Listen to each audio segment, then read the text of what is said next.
अगर आप भी चाहते हैं कि एसएस फिल्म्स मोतिहारी के ऑडियो वीडियो सबसे पहले आप तक पहुंचे, तो इस चैनल को सब्सक्राइब करें और साथ ही बेल आइकन को दबाना ना भूलें। Presented by SS Films Motihari.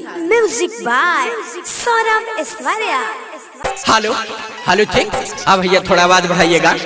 जी हाँ मेरे दोस्तों, हर साल के भांति इस साल भी नवयुवक सरस्वती पूजा समिति आप लोगों का हार्दिक अभिनंदन करती है और करती रहेगी। तो उठाइए दोनों हाथ और प्रेम से बोलिएगा सरस्वती माता की जय, सरस्वती माता की जय। साल भर पर आती है विद्या देकर जाती है, साल भर पर आती है विद्या देकर जाती है। सरस्वती माता विद्या के दाता, सरस्वती माता विद्या के दाता, सरस्वती माता विद्या के दाता।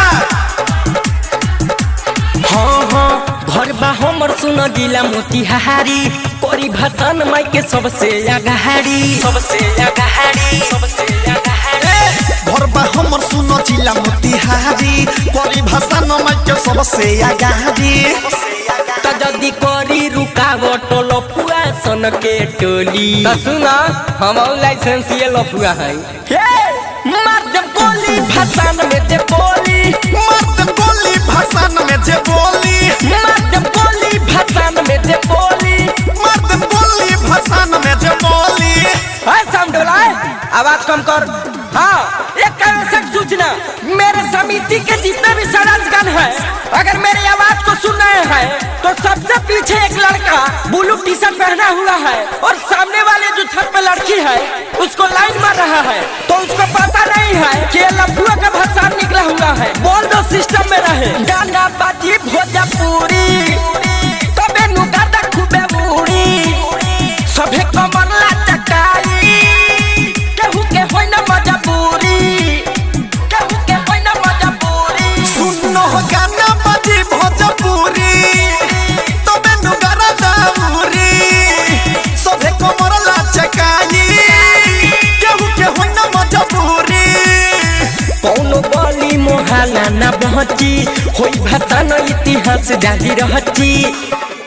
सिंह टोली में घुमनी चल सयब यही टोली। हाँ चल चल, वो नहीं हमरा माल के घर बा, कहूँ छत पर इंतजार करत होई। मार दे गोली भाषण में जे बोली, मार दे गोली भाषण में जे बोली, मार दे गोली भाषण में जे बोली, मार दे गोली भाषण में जे बोली। तो भाइयों एक शायर याद आ गया, कहते हैं कि शीशम की लकड़ी की सुगंध चंदन की लकड़ी से कम नहीं, शीशम की लकड़ी की सुगंध चंदन की लकड़ी से कम नहीं। अरे पूजा तो सभी कोई करते हैं, पूजा तो सभी कोई करते हैं, लेकिन हमारा नवयुवक सरस्वती पूजा समिति भी किसी से कम नहीं। टाइगर सुजीत के बुलावो, रत्नेश के साथ न जाओ, छोट मोट बावे जेला फरा, हसन फिरोज से सलटावो। Saurabh digital recording studio Motihari. Tiger Sujeet के बुलावा, रत्नेश के साथ न जाओ, छोट मोट बावे जेला फरा, किसन सुधीर से सलटावा। बबलू सूरज या बीड़ जसवी हारी, सौरभ ऐश्वर्या के चले रंगधारी, के तारिया दारू सबके हुडी जे पडोली। हाँ डोलो डोलो, जब मोतिहारी घर कची का डर है।